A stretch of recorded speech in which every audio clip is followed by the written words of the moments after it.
i'r tu allan o pethau. Dechrau poethi fan hyn ynghylch y defed gyda chanlyniad adran unrhyw frid, mynydd ac ucheldir pyr yn agosau. Adrian, wel, mae wedi gwneud i benderfyniad.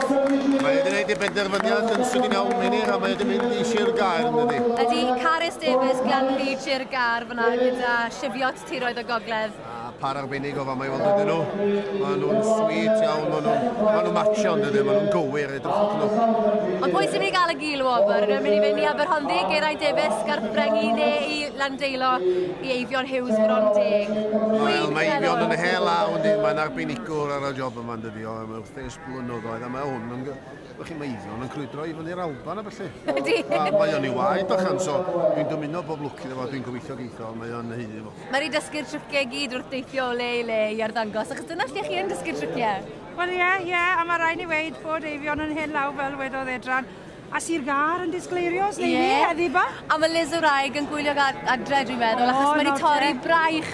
Ac felly ni'n dymuno'n dda iddi hi, gobeithio bod hi'n iawn. Ond gewn ni weld, mae'n anodd, erbyn i ti... Dari!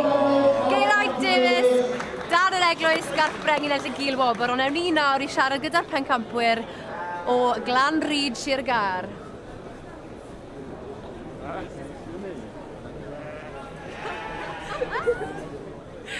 Llong gymrchiadau. Llong gymrchiadau mor iawn i ti. A ti sy'n neud y gwaith i gyd yn ddiwedd. A faint o waith i wei drymio? Eitha lot, ydy. Lot o amser. Mae waithau. A faint o'r ein sy'n gyda ti? Dim ond, 27 o defed a followers a gyd. A mae ffermio yn y gwad. Cychaf am ni, no? Llong gymrchiadau mor iawn i chi. Da iawn. Diolch yn fawr.